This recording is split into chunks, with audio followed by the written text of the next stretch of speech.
Hello dear students, my name is doctor Jay Shirpara. I am your biology teacher और आप सबका biology के lecture के अंदर स्वागत है। आज हम फंगी के एक ग्रुप के बारे में पढ़ने वाले हैं। फाइकोमाइसेटस के बारे में हम ऑलरेडी पढ़ चुके हैं और आज हम पढ़ रहे हैं एस्कोमाइसेटस। ये एस्को वर्ड सेक से आया हुआ है। सेक का मतलब होता है बेग या थैली। कहीं ना कहीं ये फंगस जो है वो बेग लाइक स्ट्रक्चर शो करती है, सेक जैसा स्ट्रक्चर शो करती है। फिगर में देखिए, आपको ऐसा ही लग रहा है जैसे छोटी छोटी दो सेक लाइक स्ट्रक्चर पड़ी हुई हो। इसलिए इस फंगी को नाम दे दिया गया एस्कोमाइसेटस। माइसेटस कॉमन वर्ड है जो हर एक फंगी के ग्रुप के पीछे लगाया जाता है, या माइकोटा भी लगाया जा सकता है। एस्कोमाइसेटस कॉमनली नोन एज सेक फंगी। सेक फंगी के नाम से भी इसको जाना जाता है क्योंकि कहीं ना कहीं body sac like bag like structure show करती है। तो एस्कोमाइसेट्स आर यूनिसेल्यूलर और मल्टीसेल्यूलर। इस ग्रुप के अंदर यूनिसेल्यूलर ऑर्गेनिजम्स भी है और मल्टीसेल्यूलर ऑर्गेनिजम्स भी है। मोड ऑफ न्यूट्रिशन, किस तरीके से न्यूट्रिशन लेती है ये? सेप्रोफाइटिक है, मतलब डिकेइंग प्रोडक्ट के ऊपर डिपेंडेड होगी, डिकेइंग सबस्ट्रेट्स के ऊपर डिपेंडेड होगी। डिकम्पोजर्स, डिकम्पोजर्स आप जानते हैं जो लिविंग ऑर्गेनिजम्स के मरने के बाद या उनकी एक्सक्रीटरी प्रोडक्ट को डिकम्पोज करते हैं। पैरासाइटिक जो इन्फेक्शियस होते हैं। कोप्रोफाइलस या कोप्रोफेगस, इसका मतलब है ऐसी फंगी जो डंग के ऊपर ग्रो होती है। केटल्स के जो डंग होते हैं, जो अनडाइजेस्टेड फूड है, जो उनके ऊपर ग्रो होती है। तो ये उनका मोड ऑफ न्यूट्रिशन है।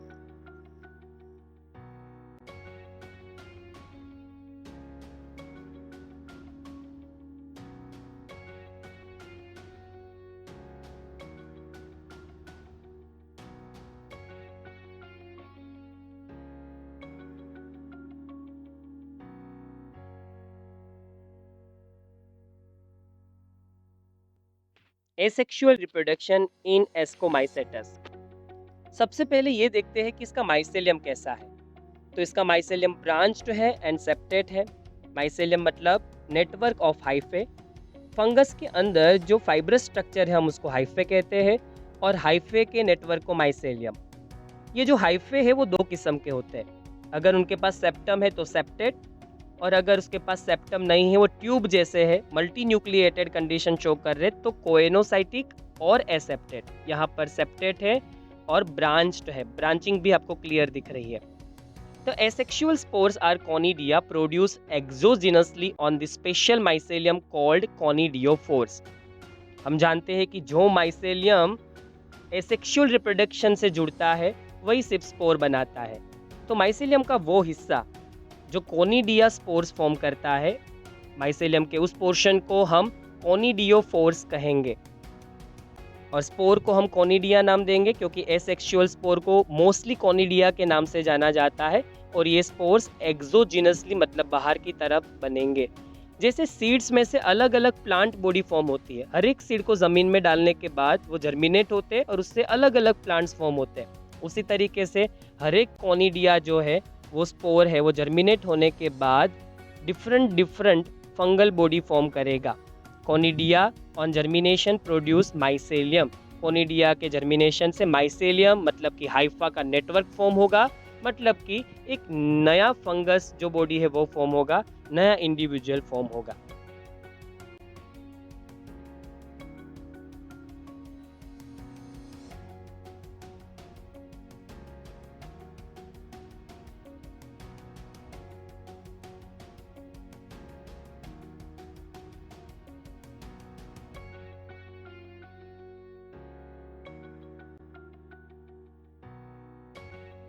Sexual reproduction in Ascomycetus.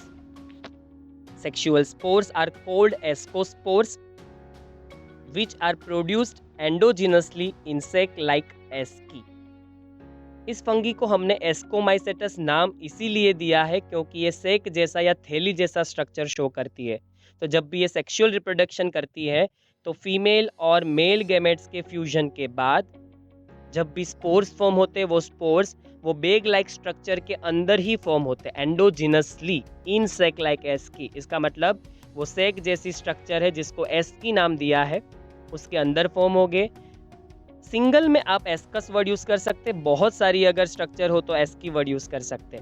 और स्पोर को हमने नाम दे दिया है एस्कोस्पोर। किसके ऊपर से? एस्कोमाइसेटस का एस्को वर्ड स्पोर के आगे लगा दिया।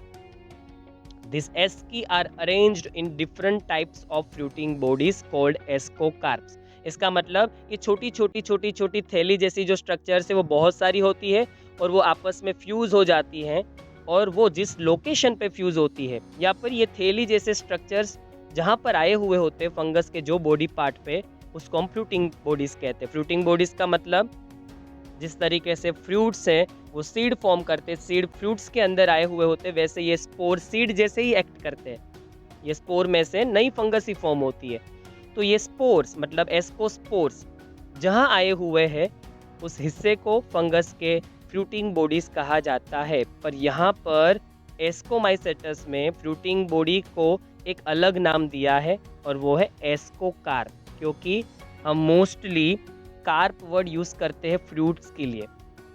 तो एस्कोमाइसेटस में ये है सेक्सुअल रिप्रोडक्शन।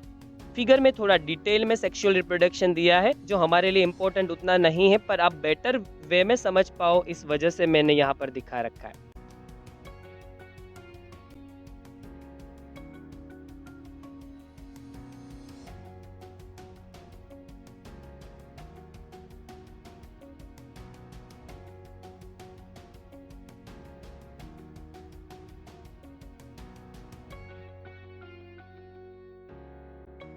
एस्कोमाइसेटस कहाँ यूज में आती है?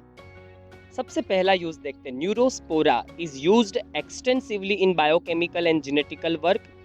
एस्कोमाइसेटस का न्यूरोस्पोरा नाम का जो मेंबर है वो बायोकेमिकल एंड जेनेटिकल वर्क में बहुत ज़्यादा यूजफुल है, और पहली फिगर ही मैंने उसकी दिखा रखी है। सेकेंड इमेज में आपको मोरेल्स दिखा रखे हैं, और थर्ड में आप देखिए कटा हुआ एक पार्ट दिख रहा है आपको, ब्लैक कलर की फंगस दिखा रखी है जिसको काट के रखा हुआ है, वो ट्रफल है।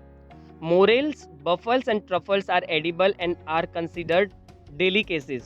ऐसा माना जाता है कि ये जो फंगस है वो बहुत ज़्यादा डिलीशियस होती है, इसको फूड में यूज़ करते हैं, और बहुत ज़्यादा एक्सपेंसिव भी है। ट्रफल्स बहुत ज़्यादा एक्सपेंसिव माने जाते हैं, उसके लिए स्पेशली डॉग्स को ट्रेन किए जाते हैं उसको ढूंढने के लिए जंगलों में से। आप ज़रूर से सर्च करिए कि ट्रफल्स कितना महंगा है, कितना एक्सपेंसिव है, कितने रुपए में बिकता है, और कौन सी रेसिपीज़ में जनरली इसको यूज़ किया जाता है, कौन सी कंट्रीज़ इसको सबसे ज़्यादा ग्रो करवाती या तो ढूंढती है।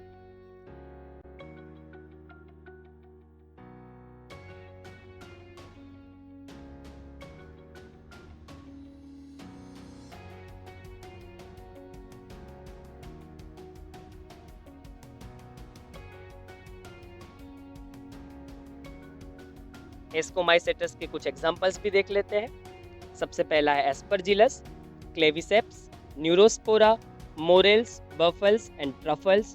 ईस्ट जो कि यूनिसेल्यूलर है और उसको सेकेरोमाइसिस के नाम से भी जाना जाता है, ब्रेड एंड अल्कोहल बनाने में काम में आती है। पेनिसिलियम जो मल्टीसेल्यूलर है, और इस फंगी से हमें सबसे पहली एंटीबायोटिक मिली थी जिसका नाम था पेनिसिलिन। एस्परजिलस को फर्स्ट फिगर में मैंने शो किया है, सेकेंड में जो आपको ग्रीनिश कलर की दिख रही है वो पेनिसिलियम है, और थर्ड फिगर में वीट की इमेज है जिसमें इन्फेक्शन कर रखा है क्लेविसेप्स ने। बाकी सारे एग्जाम्पल्स में जो भी फंगस है वो ऑलरेडी हम देख चुके हैं।